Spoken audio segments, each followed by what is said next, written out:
Agora, vamos lá. Uma das grandes críticas da direita hoje é o judiciário. Enxerga que teve excessos no julgamento do Bolsonaro? Sim, Você não nega isso? nunca neguei. Na verdade, eu tenho, assim, uma... Bom, prossegue.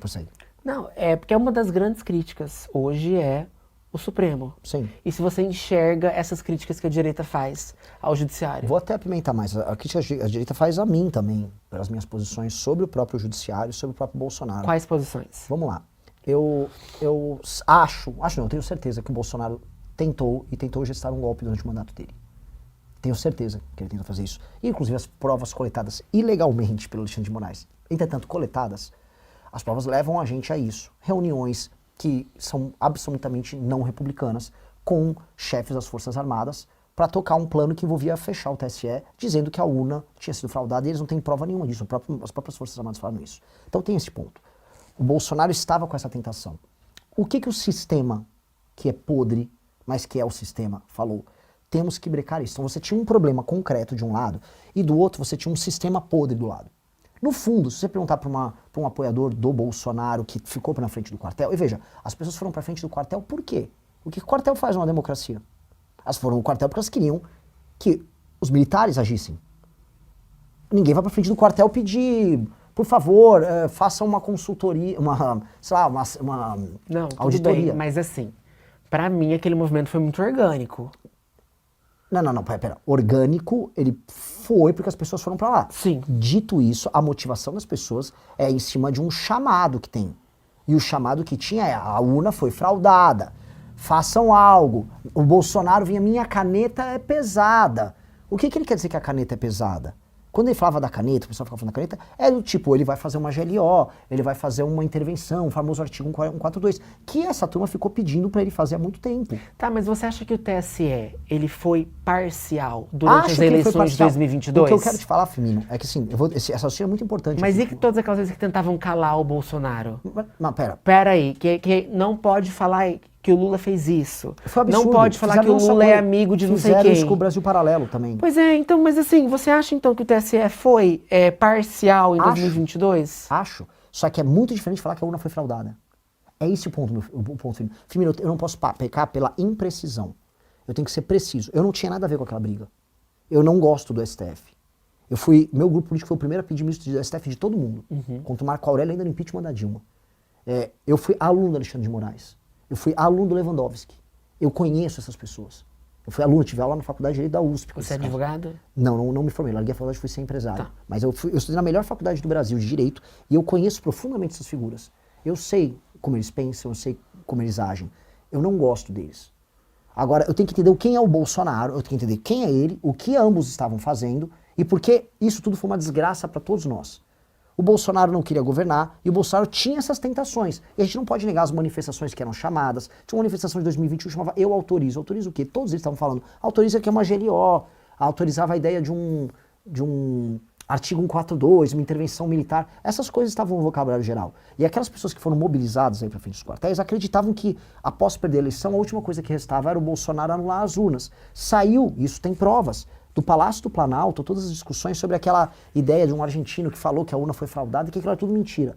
E isso esquentou uma massa de pessoas a achar que o Bolsonaro faria algo. Pois bem, meu ponto com o Bolsonaro é, ali ele errou. E as pessoas que participaram deste conluio têm que sofrer punição, porque em qualquer democracia no mundo tem que sofrer punição. Mas se o Lula... Pera, deixa eu terminar o raciocínio. O TSE, é uma coisa, o TSE agiu com imparcialidade na parte de redes sociais. Com parcialidade, desculpa. Agiu. Eu tenho certeza disso. E o STF usava um inquérito ilegal para perseguir pessoas. Estamos nessa mesma página. O Bolsonaro, portanto, a meu ver, cometeu crimes? Cometeu. Ele teve um julgamento justo? Não. Veja como é difícil essa história. Você reconhece nulidade no julgamento dele? Inteira. Eu reconheço nulidade das pessoas do 8 de janeiro. E eu não acho que sequer que o Bolsonaro foi responsável pelo 8 de janeiro. E vem cá, e você é a favor da anistia aos presos de 8 de janeiro? Eu sou a favor da dosimetria, que eu acho que é a melhor solução de todas. Mas você não acha que eles deveriam ser punidos por vandalismo só? Porque tá gravado. Entraram lá, depredaram, quebraram. Eu reconheço vandalismo ali, mas eu não reconheço atentado contra o Estado de Direito. Eu reconheço o atentado contra o Estado de Direito. Por quê?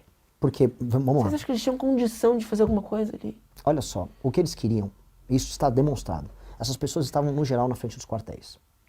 Primeiro que essas pessoas foram alvo também de um truque, tá? Nosso deputado Kim Kataguiri demonstrou, logo em 2023, ele teve acesso a e-mails que vazaram para ele. E ele tornou público na CPI que Flávio Dino, todo mundo tinha ciência de que haveria uma manifestação que poderia invadir a Praça dos Três Poderes. E eles não botaram nada, porque eles se entenderam, claramente, Flávio Dino, Lula, no dia da invasão, do dia 8, não tinha nenhuma autoridade da República lá. Como é que pode, no 8º dia de mandato do Lula, tá tudo vazio? O Lula também era Araraquara nesse dia. Todo mundo saíram fora, não botaram polícia legislativa, não botaram a polícia de Brasília, não botavam nada, nem guarda nacional, não botaram nada. Deixou tudo vazio para aquelas pessoas entrarem. Porque eles sabiam que se essas pessoas cometessem vandalismo, eles tinham a faca e o queijo na mão para prender não só essas pessoas, mas prender o Bolsonaro. Era uma armadilha. E aquelas pessoas caíram na armadilha. Aquelas pessoas estavam na frente dos quartéis pedindo intervenção militar. E aquelas pessoas acreditavam firmemente que ir lá fazer não só o vandalismo, mas tomar Brasília, ia mobilizar as Forças Armadas a agir a favor deles. Então era uma crença infantil que aquelas pessoas tinham. E quer ver o melhor exemplo dessa crença? A partir do momento que chegam os militares para prender eles aplaudem. Tem imagens das pessoas no chão, sentadinhas, os militares chegaram, eles agradecendo. Olha, chegaram os militares, que bom, deu certo.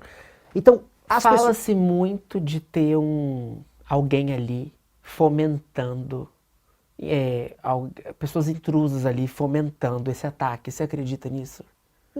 Eu não tenho como dizer sim ou não, mas eu não tenho como negar que milhares de pessoas entraram dentro dos prédios públicos de maneira ilegal, vandalizaram aquilo. Então, se eu falar que foi um ou outro infiltrado, eu vou estar mentindo, porque foram milhares de pessoas que entraram. Imagina assim, eu estou nos Estados Unidos, eu consigo invadir a Casa Branca. Eu vou falar, e com 2.000 pessoas invadem a Casa Branca. Eu deveria saber que ia dar um problemaço para mim, uma questão de segurança nacional, invadir a Casa Branca. Eu não vou culpar não, foi um cara lá que me induziu. Aquelas pessoas são adultas. Mas tudo bem, são adultos, foram induzidos, e mesmo assim você acha que foi atentado contra a democracia? Mas se não for, o que mais é um atentado contra a democracia? Mas, gente, você não tem um tanque, você não tem exército, não tem uma arma. Mas você tem que entender que... Você tem um bastão, você tem um negócio para quebrar vidro. Mas você entende que na cabeça deles, o atentado contra o Estado de Direito deles, que estava sendo cometido, não era que eles iam fazer eles próprios uso da violência. Eles estavam mobilizando, de acordo com o plano deles, as Forças Armadas a fazer isso. Era um plano infantil. É óbvio que você não você não realiza um golpe de verdade fazendo aquilo. Materialmente, não. Mas o que é uma tentativa maluca de um grupo de pessoas que já estavam, vamos dizer, há meses na frente de um quartel, que já estavam malucas da cabeça. Aquelas pessoas estavam doidas. E eu preciso ter que entender isso dessas pessoas. Essas pessoas estavam doidas. E quem deixou elas doidas? Foi um monte de influenciador que ficou divulgando, olha, o artigo 142, não, agora vai agir, não, agora passou a 72 horas. Ficou um monte de, vou colocar aqui, influenciador picareta de direita, deixando aquelas pessoas malucas, porque dava audiência, porque dava grana, dava pra pegar doação, e aí aquelas pessoas ficaram malucas, e na maluquice delas elas cometeram um erro, que o governo Lula se aproveitou e deixou elas entrarem, e aí prendeu elas. Então, só que o ânimos dela, a intencionalidade delas, era fazer aquilo e mobilizar um golpe de Estado. É bizarro, porque é um golpe, vamos colocar aqui, bizarro. Eu não acho que o grande golpe, ou a grande tentativa de golpe, foi o 8 de janeiro. Na verdade, foram as tentativas do Bolsonaro antes de ir embora para os Estados Unidos. Mas vem cá, uma vez que a gente concorda que o TCE foi imparcial na internet, foi parcial na internet, que a gente concorda, você não acha que é questionável o resultado dessa eleição? Onde a balança não é igual? Olha só, eu acho que isso é um questionamento válido. Mas definitivamente você não pode chamar os chefes das Forças Armadas para fechar o TSE com base nisso.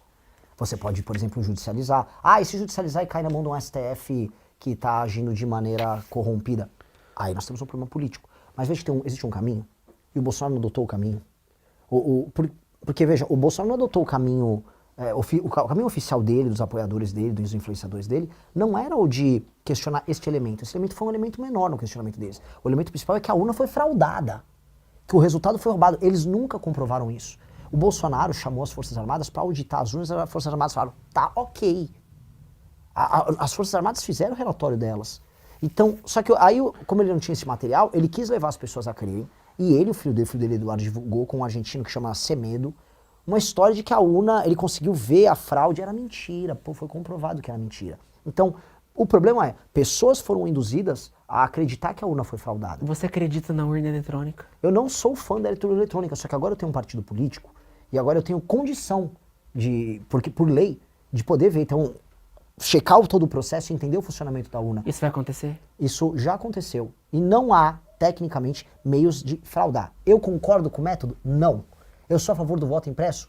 Sim. Fui a favor do voto impresso quando o Bolsonaro estava falando? Não. Aí você fala, como assim? É confuso? Não é confuso. Quando o Bolsonaro falava a favor do voto impresso, o Bolsonaro queria criar clima, querendo falar que a urna estava fraudável. E não, objetivamente, melhorar o sistema eleitoral brasileiro. Como seria essa melhora? A melhora do sistema eleitoral brasileiro, ela tem que se dar em muitos termos. A começar pela própria ideia de que, olha o que eu vou falar aqui, não existe democracia no Brasil.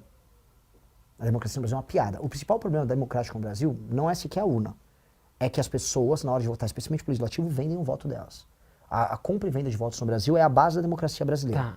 E Através de programas sociais? não, pior, compra e voto com grana mesmo. Tá. Você tá numa cidade pequena no interior do Nordeste, você vende hoje o voto de uma família para vereador tá R$700, R$800. Às vezes você fecha R$1.000 para ter uma família. Tá. E depois, quando ele é eleito, ele vai trocando favores. Então, não existe democracia no Brasil. Então, hoje tem que ter uma mudança, uma reforma do sistema eleitoral gigante, que termina também no modelo da urna.